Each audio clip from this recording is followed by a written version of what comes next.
Since San Bernardino is well known for having a high crime rate, what do you think you can do to ensure the safety of your constituents? Well, that's a good question. And safety starts with not just the police. Safety starts with the public too, reporting crimes that they see. So safety starts, neighborhood watches. I love neighborhood watches.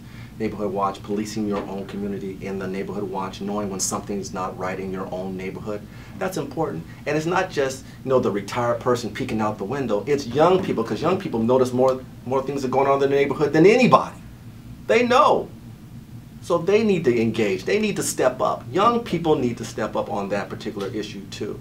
And like I went, and I'll keep going back to education, and I'm sorry. But if you're in school and you're doing what you're supposed to do and you have your dream and you're trying to achieve your dream, you won't be in the mischief.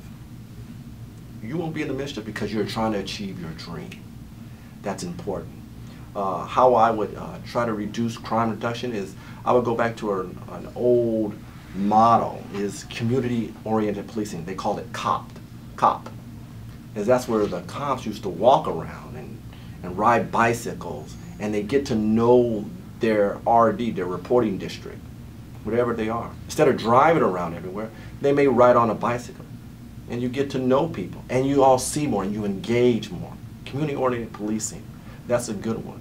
Continue to engage the public in their patrol, their youth program.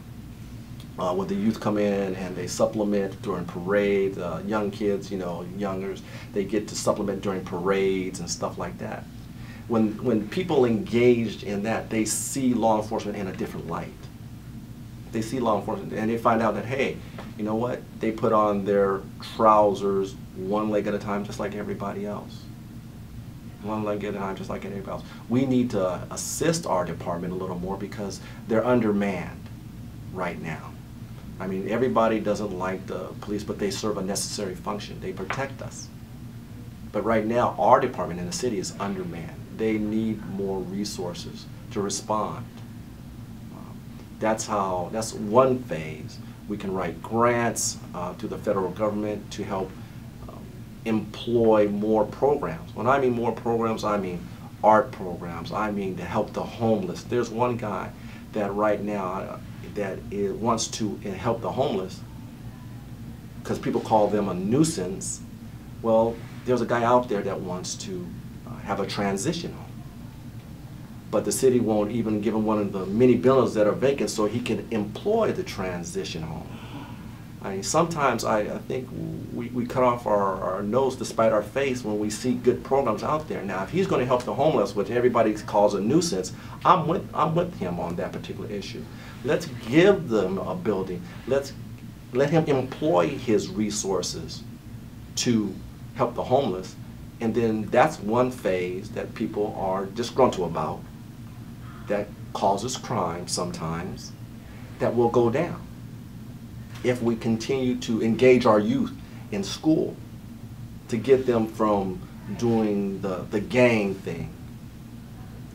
If we employ them instead of tagging the walls, we can get them into an art program to use their skill sets in architecture or art or a myriad of other things. We need to take whatever strong suits they have and we need to tap into that. Tap into that energy of the youth. We need to do that. And that's how we reduce some of the crime. Some people are just not going to do right. And when some people are just not going to do right, we need to have our law enforcement, our public safety officers to do their jobs. But we also got to help them. So we also got to help them, provide them with the resources that they need. And there are several avenues: community-oriented policing, and like I said before, engage in programs and arts and grants, helping the homeless through transitions.